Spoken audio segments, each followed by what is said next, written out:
It was 3:15 in the morning on June 22, 1941. The quiet along the eastern frontier broke apart in an instant.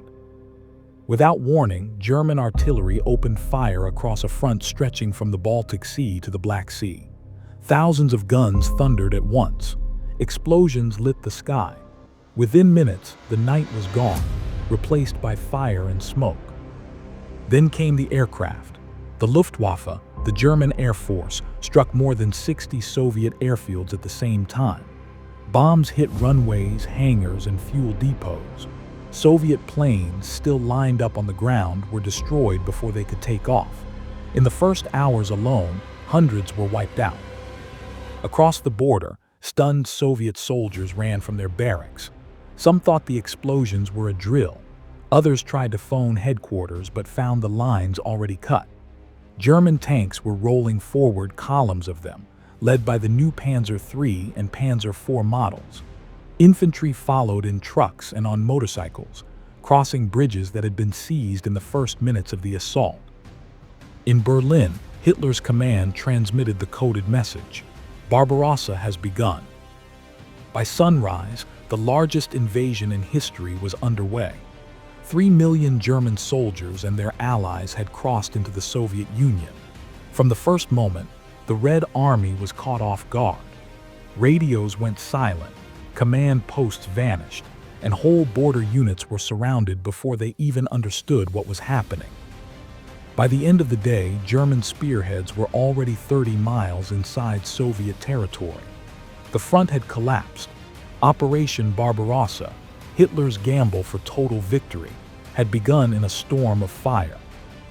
The invasion came in 3 great thrusts. Army Group North, under Field Marshal Wilhelm von Lieb, drove through the Baltic states toward Leningrad. Their mission was to cut the Soviet Union off from the sea and link up with Finnish forces coming from the north. Army Group Center, led by Fedor von Bock, was the main force. It aimed straight for Minsk, then Smolensk, and finally Moscow, the Soviet capital. This group had the most tanks and the most experienced panzer commanders, including Heinz Guderian and Hermann Hoff. Army Group South, commanded by Gerd von Rundstedt, pushed toward Kiev and the Ukraine. Their goal was the grain fields, the oil of the Black Sea coast, and the great industrial cities beyond the Dnieper River. In total, 3 million Axis soldiers crossed the frontier: German, Romanian, Hungarian, Finnish, and Italian. They brought more than 3,500 tanks, 7,000 artillery pieces, and nearly 3,000 aircraft. It was the largest land invasion in the history of the world. Hitler believed the Red Army would collapse in a matter of weeks. His generals promised victory before winter. The Soviet Union, they thought, would fall just as France had fallen the year before. But in Moscow, Joseph Stalin refused to believe the attack was real. For months, intelligence warnings had reached him: British reports, American messages, even his own spies. He dismissed them all, convinced Hitler would not open a second front while Britain still resisted. When the bombing began, Stalin ordered his generals not to return fire, thinking it might be a provocation. By the time he understood the truth, German tanks were already deep inside his country. Communication with entire armies was lost. Soviet commanders fought in isolation, unsure of orders or reinforcements. On June 22, 1941, the war that would decide the fate of Europe had truly begun. In the first weeks, the German plan worked perfectly. Their strategy was called the pincer movement: 2 armored columns advancing from different directions to surround Soviet forces. Once the circle closed, the trapped units were destroyed by infantry following behind. The first major pocket formed around Bialystok and Minsk. Within 10 days, more than 300,000 Soviet soldiers were encircled. German aircraft ruled the skies, bombing roads, convoys, and retreating columns. The Red Army fought hard but had no coordination. Radios were destroyed, officers were dead, and ammunition ran out quickly. When the smoke cleared, the entire western front of the Soviet Union had disintegrated. Tens of thousands were killed or captured. The highways toward the east were jammed with Soviet prisoners, long columns marching under German guard. The speed of the advance shocked even German commanders. By early July, the front line had moved nearly 300 miles east in just 3 weeks. German soldiers stood on ground that had been Soviet territory only days earlier. The Luftwaffe reported the destruction of more than 4,000 Soviet planes. Field Marshal Guderian called it a march without resistance. But behind the chaos, the Soviet Union was already beginning to regroup. New divisions were forming deeper inside the country. Factories were being dismantled and moved east, beyond the Ural Mountains.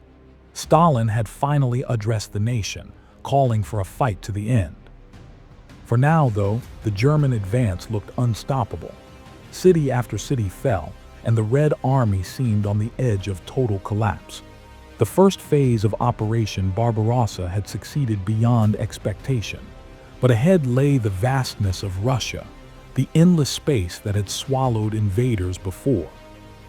By early July 1941, the German advance pressed deeper into Soviet territory. Army Group Center moved toward the city of Smolensk, the next major gateway on the road to Moscow. The Red Army launched counterattacks along the Dnieper River, trying to slow the advance. Soviet commanders threw entire divisions into the fight, often without enough tanks or air cover. The Germans cut through them with their standard tactic, encirclement. Near Smolensk, 2 massive pincer movements closed around 3 Soviet armies. In less than 2 weeks, more than 300,000 Soviet soldiers were trapped. But this victory came at a cost. The further the Germans advanced, the thinner their supply lines became. Fuel and ammunition had to travel hundreds of miles along dirt roads that turned into mud every time it rained. Tanks broke down, trucks overheated, and thousands of horses were needed to pull wagons through the countryside. By late July, the momentum of the Blitzkrieg had begun to slow. Soviet resistance stiffened. New armies appeared from deeper inside the country, and German generals began to realize what they were facing. A nation vast beyond measure, with manpower that seemed endless. The road to Moscow was still open, but it was already proving far longer than anyone had imagined. While the center pushed toward Moscow, Army Group South fought across the plains of Ukraine. Here, the Red Army was stronger, the cities larger, and the distances even greater. The Germans faced determined resistance near Uman, Kremenchug, and Kiev, the capital of Soviet Ukraine. Hitler began to interfere directly in military planning. His generals wanted to strike for Moscow immediately, believing one more blow could end the war. Hitler disagreed. He ordered panzer divisions from the center to turn south instead, linking up with Army Group South to encircle the Soviet forces around Kiev. It was a gamble, but it worked. In September, the trap closed. German tanks from the north and south met east of the city, surrounding more than 700,000 Soviet troops, the largest encirclement in military history. For weeks, columns of prisoners marched west, past burned-out villages and wrecked convoys. The Luftwaffe bombed any attempt at breakout, and artillery shelled the city day and night. When Kiev finally fell, entire Soviet armies were gone. Hitler called it the greatest victory in history. The road to the Donbass and the Black Sea lay open. But the victory came with a price. The diversion of armored forces from the center delayed the push toward Moscow by 6 crucial weeks. Autumn rains were approaching and winter was not far behind. German troops were exhausted, supplies were low, and the enemy, though bloodied, was far from beaten. The Blitzkrieg had won another battle, but it had lost precious time. In the north, Army Group North reached the outskirts of Leningrad, the old imperial capital, by September 1941. German troops cut the last rail lines, linking up with Finnish forces advancing from the north. The city, home to nearly 3 million people, was completely surrounded. Hitler decided not to storm Leningrad directly. The city's fortifications were strong, and street fighting would cost thousands of lives. Instead, he ordered it to be starved into submission. The plan was simple: encircle the city, cut food and fuel supplies, and let hunger do the work. The siege began with artillery bombardments and air raids. Explosions hit factories, bridges, and food warehouses. Fires burned through entire districts. Inside the city, civilians dug trenches, built barricades, and filled sandbags. Teenagers joined the defense units. Food rations dropped to a few ounces of bread per day. People burned furniture to stay warm. The Leningrad siege would last for more than 900 days, the longest in modern history. In the first winter alone, hundreds of thousands died from starvation and cold. But in those first months, no one knew it would last that long. To the Germans, Leningrad was already isolated. To the Soviets, it had become a symbol of survival. By October 1941, the Germans launched their final push toward the Soviet capital, Operation Typhoon. The goal was simple: take Moscow before winter. Two massive armored thrusts, one north of the Desna River, the other south, moved to encircle Soviet armies near Vyazma and Bryansk. The plan worked at first. Within 2 weeks, more than 600,000 Soviet soldiers were surrounded. Columns of prisoners marched west, and German officers began to believe victory was close. But then the weather changed. Early snow turned to rain, and the endless dirt roads of Russia dissolved into mud. Trucks sank up to their axles, tanks stalled, and supply wagons could barely move. Soldiers walked through knee-deep muck, dragging guns by hand. The term Rasputitsa, the Russian word for mud season, became known to every German soldier. Even so, the drive continued. The front line crept closer to Moscow, visible now on the horizon. But the Red Army was not finished. Stalin called the defense of the capital a fight to the death. Trains from the east brought new divisions, fresh troops from Siberia, hardened by the cold. These men arrived in white camouflage and heavy coats, better equipped for the coming winter than their German opponents. By late November, the German army was exhausted, half frozen, and running out of fuel. They had reached the outer suburbs of Moscow, close enough to see the city's spires, but they could go no further. The Blitzkrieg that had torn across Europe was now grinding to a halt. Then came winter, an enemy the Germans had never prepared for. By early December 1941, temperatures dropped below -30 degrees Celsius. Engines froze solid, rifle bolts jammed. Soldiers wrapped rags around their hands and feet because proper winter uniforms had never been issued. Fuel turned to jelly in the tanks. Horses died standing in the snow. The German army, built for speed, was now trapped by ice and exhaustion. They had advanced nearly 1,000 miles, but supply lines were broken, food was scarce, and morale was collapsing. Soldiers burned furniture and straw for warmth. Entire units froze in their trenches. At the same time, the Soviets struck back. On December 5th, Soviet forces launched a massive counteroffensive along the entire Moscow front. The troops from Siberia, fresh, rested, and well-equipped, led the attack. Backed by T-34 tanks, they punched through the weakened German lines. The Red Air Force, thought to be destroyed months earlier, returned to the skis.